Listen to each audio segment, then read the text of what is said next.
very much into the world of nuclear energy, and we can have it now at good prices and very, very safe. And we're leading the world in AI by a lot.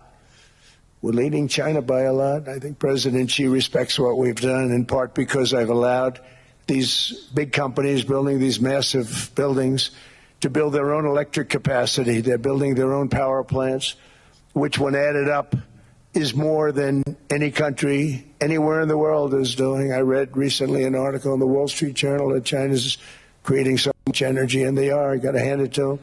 But we're creating as much or more, and we're letting them do that. I'm very proud of it. It was my idea. I said, you can't create this much energy. We needed more than double the energy currently in the country just to take care of the AI plants. And I said, we can't do that. We have an old grid system. And I came up with the idea, you know, you people are brilliant. You have a lot of money. Let's see what you can do. You can build your own electric generating plants. And they looked at me. They didn't believe me. All of the names that are, I think, in the room right now, if you want to know the truth, they didn't believe it. And I said, no, you can't. They came back 2 weeks and they didn't have the plant. They said, we thought you were kidding. I said, no, not only am I not kidding, you're going to have your approvals within 2 weeks. I always say nuclear will take 3 weeks. But most aren't going that. They're going oil and gas. They're even going coal in some cases. Because of my landslide election victory, the United States avoided the catastrophic energy collapse which befell every European nation that pursued the Green New Scam, perhaps the greatest hoax in history. The Green New Scam, windmills all over the place, destroy your land, destroy your land. Every time that goes around, you lose $1,000. You're supposed to make money with energy, not lose money. Here in Europe, we've seen the fate that the radical left tried to impose on America. They tried very hard. Germany now generates 22% less electricity than it did in 2017. And it's not the current chancellor's fault. He's solving the problem. He's going to do a great job. But what they did before he got there, I guess that's why he got there. And electricity prices are 64% higher. The United Kingdom produces just 1/3 of the total energy from all sources that it did in 1999. Think of that, 1/3. And they're sitting on top of the North Sea, one of the greatest reserves anywhere in the world, but they don't use it. And that's one reason why their energy has reached catastrophically low levels with equally high prices. High prices, very low levels. Think of that, 1/3. And you're sitting on top of the North Sea, and they like to say, well, you know, that's depleted. It's not depleted. It's got 500 years. They haven't even found the oil. The North Sea is incredible. They don't let anybody drill. Environmentally, they don't let them drill. They make it impossible for the oil companies to go. They take 92% of the revenues. So the oil companies say, we can't do it. They came to see me. Is there anything you can do? I want Europe to do great. I want UK to do great. They're sitting on one of the greatest energy sources in the world, and they don't use it. In fact, their electricity prices have soared 139%. There are windmills all over Europe. There are windmills all over the place, and they are losers. One thing I've noticed is that the more windmills a country has, the more money that country loses and the worse that country is doing. China makes almost all of the windmills, and yet I haven't been able to find any wind farms in China. Did you ever think of that? It's a good way of looking at it. They're smart. China is very smart. They make them, they sell them for a fortune. They sell them to the stupid people that buy them, but they don't use them themselves. They put up a couple of big wind farms, but they don't use them. They just put them up to show people what they could look like. They don't spin. They don't do anything. They use a thing called coal, mostly. But China goes with the coal. They go with oil and gas. They're starting to look at nuclear a little bit, and they're doing just fine. They make a fortune selling the windmills, though, and I think really that's one that they wouldn't be surprised if it stopped. They are shocked that it continues to go. They're very friendly with me. They're shocked that people continue to buy those damn things. They killed the birds. They ruined your landscapes. Other than that, I think they're fabulous, by the way. Stupid people buy them. The consequences of such destructive policies have been stark, including lower economic growth, lower standards of living, lower birth rates, more socially disruptive migration, more vulnerability to hostile foreign adversaries, and much, much smaller militaries. The United States cares greatly about the people of Europe. We really do. I mean, look, I am derived from Europe, Scotland and Germany, 100% Scotland, my mother, 100% German, my father. And we believe deeply in the bonds we share with Europe as a civilization. I want to see it do great. That's why issues like energy, trade, immigration, and economic growth must be central concerns to anyone who wants to see a strong and united West, because Europe and those countries have to do their thing. They have to get out of the culture that they've created over the last 10 years. It's horrible what they're doing to themselves. They're destroying themselves. It's beautiful, beautiful places. We want strong allies, not seriously weakened ones. We want Europe to be strong. Ultimately, these are matters of national security, and perhaps no current issue makes the situation more clear than what's currently going on with Greenland. Would you like me to say a few words of Greenland? I was going to leave it out of the speech, but I think I would have been reviewed very negatively. I have tremendous respect for both the people of Greenland and the people of Denmark, tremendous respect. But every NATO ally has an obligation to be able to defend their own territory. And the fact is, no nation or group of nations is in any position to be able to secure Greenland other than the United States. We're a great power, much greater than people even understand. I think they found that out 2 weeks ago in Venezuela. We saw this in World War II, when Denmark fell to Germany after just 6 hours of fighting and was totally unable to defend either itself or Greenland. So the United States was then compelled, we did it, we felt an obligation to do it, to send our own forces to hold the Greenland territory, and hold it we did at great cost and expense.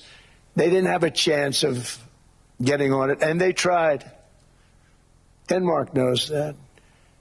We literally set up bases on Greenland for Denmark. We fought for Denmark. We weren't fighting for anyone else. We were fighting to save it for Denmark. Big, beautiful piece of ice. It's hard to call it land. It's a big piece of ice. But we saved Greenland and successfully prevented our enemies from gaining a foothold in our hemisphere. So we did it for ourselves also. And then after the war, which we won it big. Without us, right now you'd all be speaking German and a little Japanese, perhaps. After the war, we gave Greenland back to Denmark. How stupid were we to do that? But we did it. But we gave it back. But how ungrateful are they now? So now our country and the world face much greater risks than it did ever before because of missiles, because of nuclear, because of weapons of warfare that I can't even talk about. 2 weeks ago, they saw weapons that nobody ever heard of. They weren't able to fire one shot at us. They said, what happened? Everything was discombobulated. They said, we've got them in our sights. Press the trigger, and nothing happened. No anti-aircraft missiles went up. There was one that went up about 30 feet and crashed down right next to the people that sent it. They said, what the hell is going on? Those defensive systems were made by Russia and by China. So they're going to go back to the drawing boards, I guess. Greenland is a vast, almost entirely uninhabited and undeveloped territory that's sitting undefended in a key strategic location between the United States, Russia, and China. That's exactly where it is, right smack in the middle. Wasn't important nearly when we gave it back. You know, when we gave it back, it wasn't the same as it is now. It's not important for any other reason, you know. Everyone talks about the minerals. There's so many places. There's no rare earth, no such thing as rare earth. There's rare processing, but there's so much rare earth. And this, to get to this rare earth, you got to go through hundreds of feet of ice. That's not the reason we need it. We need it for strategic national security and international security. This enormous unsecured island is actually part of North America, on the northern frontier of the Western Hemisphere. That's our territory. It is therefore a core national security interest of the United States of America. And in fact, it's been our policy for hundreds of years to prevent outside threats from entering our hemisphere, and we've done it very successfully. We've never been stronger than we are now. That's why American presidents have sought to purchase Greenland for nearly 2 centuries. You know, for 2 centuries they've been trying to do it. They should have kept it after World War II, but they had a different president. That's all right. People think differently. Much more necessary now than it was at that time, however. In 2019, Denmark said that they would spend over $200 million to strengthen Greenland's defenses. But as you know, they spent less than 1% of that amount. 1%. There's no sign of Denmark there. And I say that with great respect for Denmark, whose people I love, whose leaders are very good. It's the United States alone that can protect this giant mass of land, this giant piece of ice, develop it and improve it and make it so that it's good for Europe and safe for Europe and good for us. And that's the reason I'm seeking immediate negotiations to once again discuss the acquisition of Greenland by the United States, just as we have acquired many other territories throughout our history, as many of the European nations have. They've acquired. There's nothing wrong with it.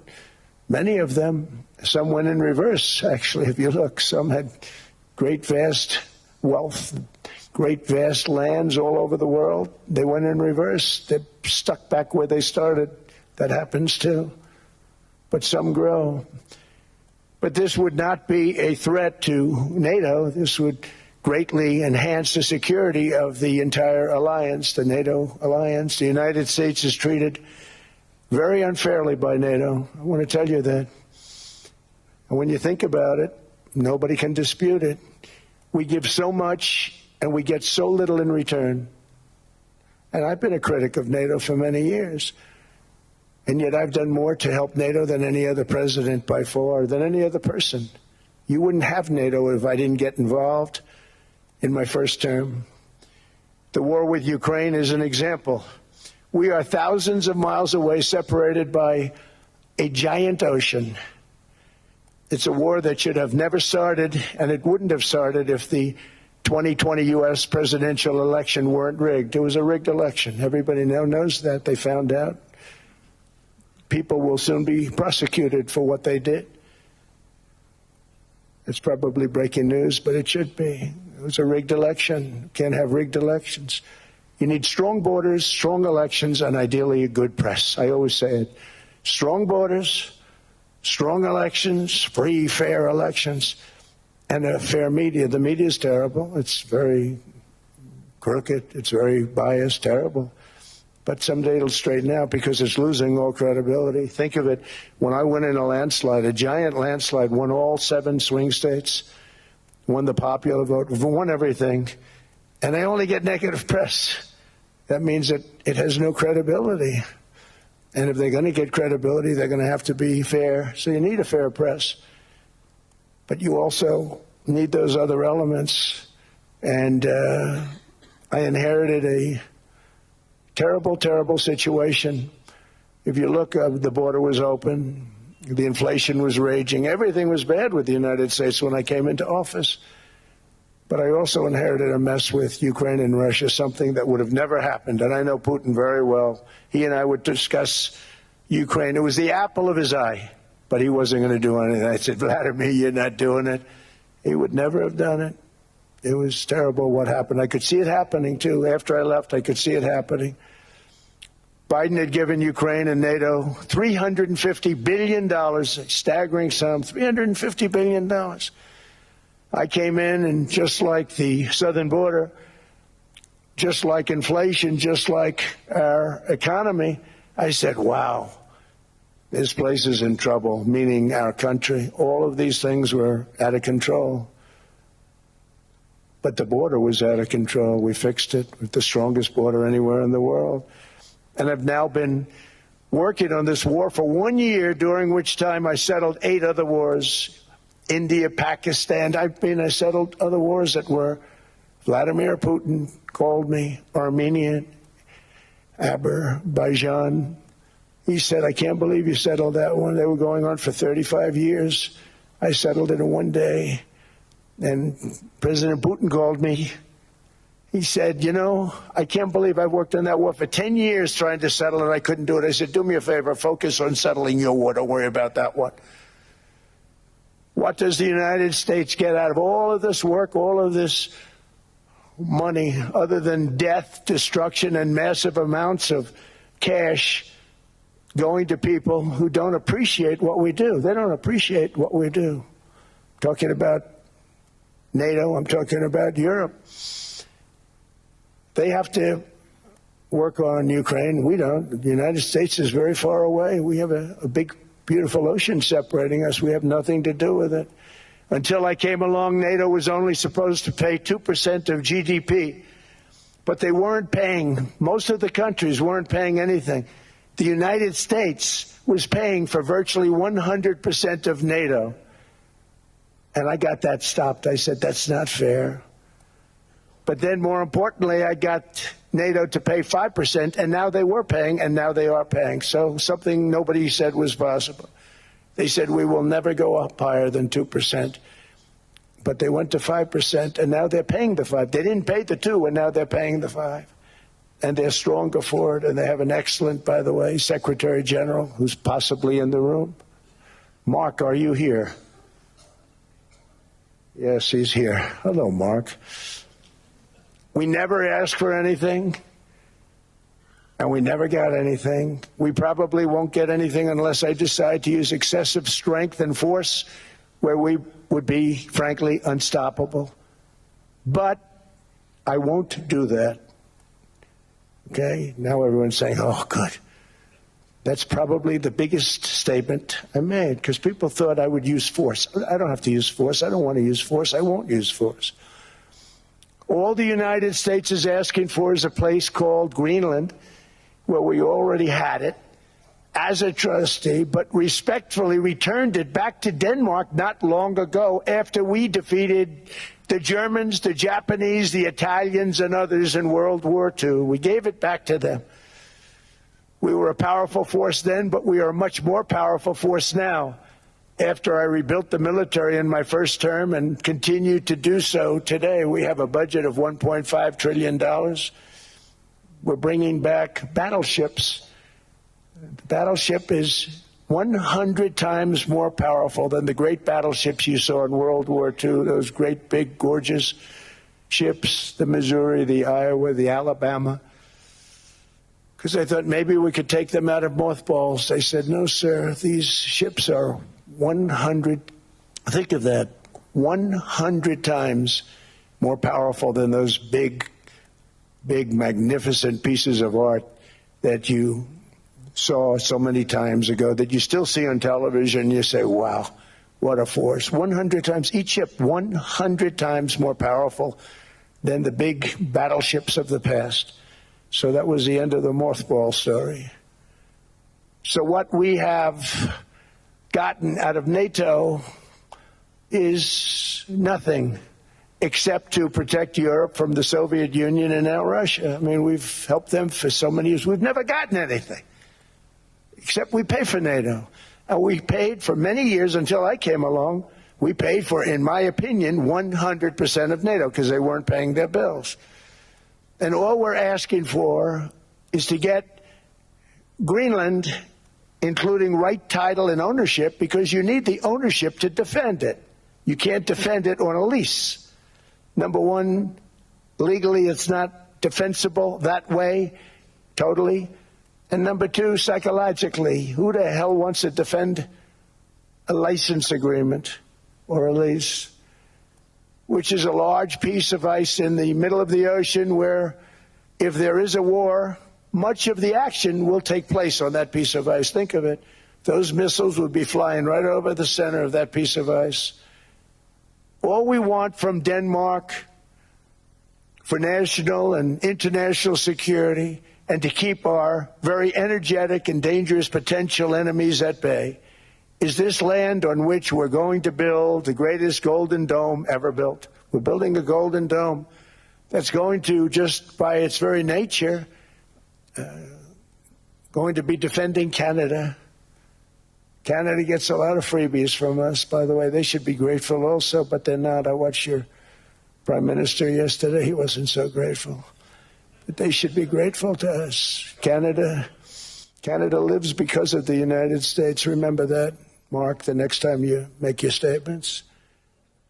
What we did for Israel was amazing, but that's nothing compared to what we have planned for the United States, Canada, and the rest of the world. We are going to build a dome like no other. We did it for Israel. And by the way, I told Bibi, stop taking credit for the dome. That's our technology. That's our stuff. But they had a lot of courage, and they were good fighters, and they did a good job, and we wiped out the Iran nuclear threat like nobody can believe. Nobody's ever seen anything like it. That, Venezuela, taking down Soleimani, wiping out al-Baghdadi when he tried to reinstitute ISIS. We did a lot. I did a lot of big things, all perfectly executed. Everyone was perfectly executed. Somebody told me that, a military expert told me, sir, everything you've done has been perfectly executed. I said, I know. So other presidents have spent, whether foolishly or not, trillions and trillions of dollars on NATO and gotten absolutely nothing in return. We've never asked for anything. It's always a one-way street. Now they want us to help them with Ukraine. And let me say, we're going to. I'm really helping, not even them. I want to see, last week, if you saw, it was 10,000 soldiers, but last month it was 31,000 soldiers died. 31,000. That's this room times, the number of people in this room times 30. Think of it. 30,000 soldiers died in 1 month. The month before it was 27,000. The month before that it was 28,000. The month before that it was 25,000. It's a bloodbath over there. And that's what I want to stop. It doesn't help the United States, but these are souls. These are young people. Look like you, look like some of you right in the front row. They go to war. Their parents are so proud. Oh, there he goes, comes back. 2 weeks later, they get a call, your son's head's been blown off. I want to stop it. It's a horrible war. It's the worst since World War II. They keep going, they'll exceed World War II. The numbers are staggering, how many people they've lost. They don't want to talk about it. Ukraine and Russia lost just tremendous amounts. And I'm dealing with President Putin, and he wants to make a deal, I believe. I'm dealing with President Zelensky, and I think he wants to make a deal. I'm meeting him today. He might be in the audience right now. But they got to get that war stopped because too many people are dying, needlessly dying. Too many souls are being lost. It's the only reason I'm interested in doing it. But in doing it, I'm helping Europe, I'm helping NATO, and I've until the last few days when I told them about Iceland, they loved me. They called me daddy, right, last time. A very smart man said, he's our daddy. He's running it. I was like running it. I went from running it to being a terrible human being. But now what I'm asking for is a piece of ice, cold and poorly located, that can play a vital role in world peace and world protection. It's a very small ask compared to what we have given them for many, many decades. But the problem with NATO is that we'll be there for them 100%. But I'm not sure that they'd be there for us. If we gave them the call, gentlemen, we are being attacked. We're under attack by such and such a nation. I know them all very well. I'm not sure that they'd be there. I know we'd be there for them. I don't know that they'd be there for us. So with all of the money we expend, with all of the blood, sweat, and tears, I don't know that they'd be there for us. They're not there for us on Iceland, that I can tell you. I mean, our stock market took the first dip yesterday because of Iceland. So Iceland's already cost us a lot of money. But that dip is peanuts compared to what it's gone up. And we have an unbelievable future in that stock. That stock market is going to be doubled.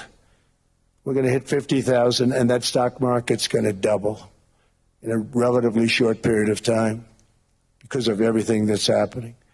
But this is a good example. After giving NATO and European nations trillions and trillions of dollars in defense, they buy our weapons. We make the greatest weapons in the world, but now we're going to make them faster, much faster. You saw that.